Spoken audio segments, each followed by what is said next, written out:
Alors, il se trouve que vous êtes le secrétaire départemental des Républicains. Quel état des lieux de ce mouvement politique actuellement ? Écoutez, les Républicains ont subi une grosse défaite aux législatives dans le Var. Nous avions 8 députés sortants, nous n'en avons plus que 2. Et je rends hommage à Geneviève Lévy et à Jean-Louis Masson, qui ont su, eux, passer cette tempête sans encombre. Aujourd'hui, notre parti va se choisir un nouveau président au mois de décembre. Donc, après cette période de trouble, cette période d'anesthésie que nous avons connue dans le parti durant cet été, depuis quelques jours, les choses reprennent, la vie reprend au sein de notre parti avec l'objectif de cette élection le 10 et le 17 décembre.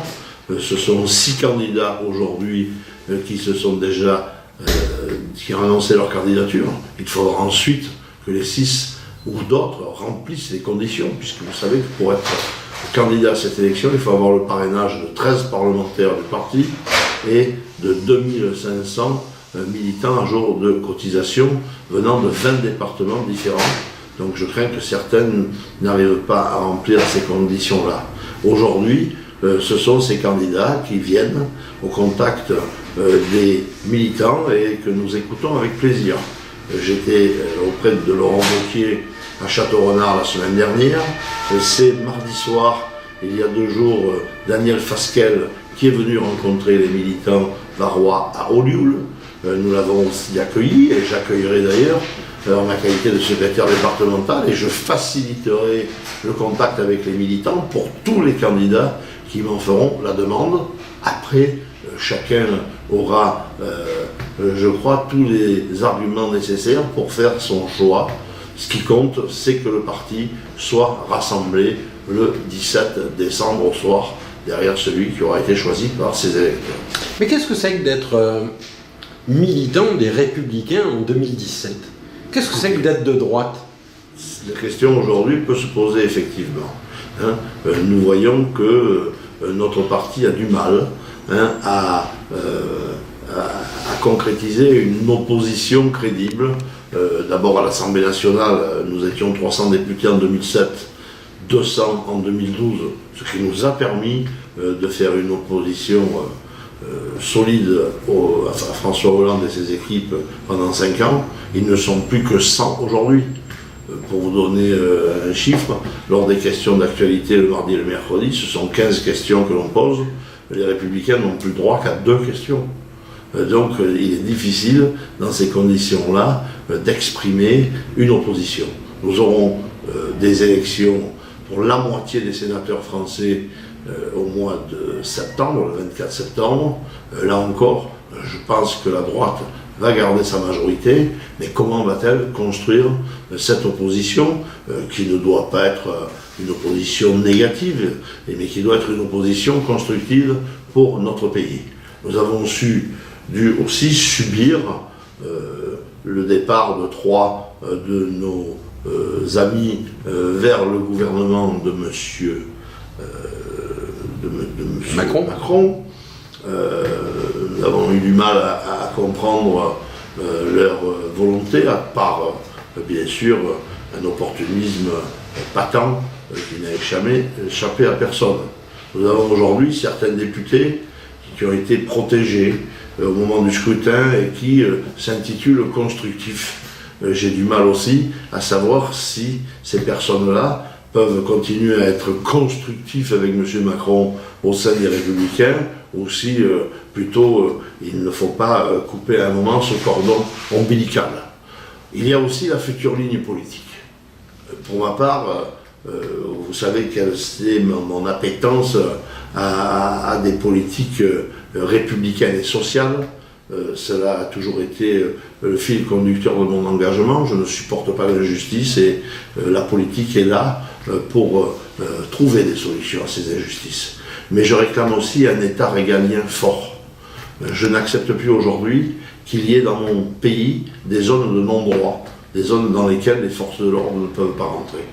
Je ne supporte plus que dans mon pays aujourd'hui, il y ait tant de personnes sans papier qui soient chez nous en en toute impunité, sans même que de vrais contrôles soient exercés. Je ne supporte pas non plus qu'on n'ait pas les capacités de faire réaliser leur peine à des personnes délinquantes qui ont été condamnées par la justice. Il y a là des politiques régaliennes à revoir, à définir quelle doit être la politique d'immigration de la France aussi aujourd'hui, et j'attends des réponses dans la campagne que vont mener les candidats à la présidence des Républicains, parce que ce qui sera important, c'est de définir ce corpus politique sur lequel nous allons nous rassembler pour mener les combats à venir. Dans cette grande refondation qui touche tous les partis, pensez-vous qu'il vous soit possible de travailler avec des gens du Front National ? Je ne pense absolument pas, parce qu'il y a beaucoup de domaines dans lesquels nous n'avons pas la même valeur, mais ce qui doit nous interpeller au fil des années, c'est d'avoir vu nos militants, nos électeurs partir vers le Front National, souvent d'ailleurs sans y trouver les solutions qu'ils y cherchaient, puisque à ce jour, le Front National est le roi des constats, mais n'a jamais été l'empereur des solutions. C'est les solutions qui comptent dans le pays, et donc en ce sens je ne vois pas qu'est-ce qui pourrait nous rapprocher de ce parti qui est toujours un parti d'extrême droite, et ma limite est claire. J'ai toujours dit, j'ai employé toujours cette formule que je tenais d'Arthur Pecht, qui n'était pas quelqu'un d'extrême droite et qui disait « à droite sans excès, mais à droite sans complexe ». Méditer ce que cela veut dire, mais je crois qu'aujourd'hui, c'est ce corpus électoral.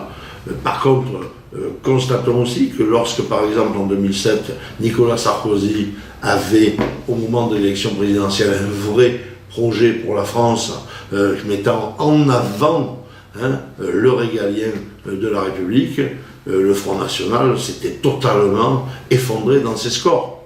Oui, mais pour ça, il faut aujourd'hui apporter aux Françaises et aux Français la preuve que nous voulons mettre en place une politique solide et que nous ne reculerons pas dans cette mise en place. Mais est-ce que ça passe par la réunion de toutes les droites qu'un ancien député UMP devenu Front National, Jérôme Rivière, appelle de ses voeux? Non, absolument pas, pas pour moi, du moins. Aujourd'hui, ceux qui ont fait le choix du Front National, ils l'assument, ce n'est pas le mien.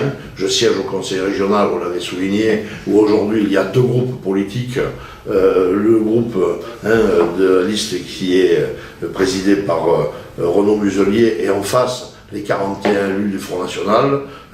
Nous voyons, lorsque nous avons des échanges sur certains sujets, que nous avons des divergences majeures dans l'approche de notre société, et en particulier dans l'approche républicaine et sociale de notre société. Mais puisqu'on parle du Conseil régional, aujourd'hui, après 18 mois après votre élection, vous regrettez qu'il n'y ait plus de socialistes qui siègent? Écoutez, il y a eu des circonstances qui ont fait que, pour éviter l'élection de Marion Maréchal Le Pen à la présidence de la région, les socialistes et la gauche ont fait le choix de se retirer. Bon, ce choix a été admis à la quasi-totalité des candidats socialistes de l'époque. Certains ont rechigné, mais aujourd'hui, le fait est, c'est que ce que nous avons avant tout évité, c'est l'élection de Marion Maréchal et du Front National à la tête de la région, ce qui aurait été suicidaire, je le dis, pour l'image de notre région.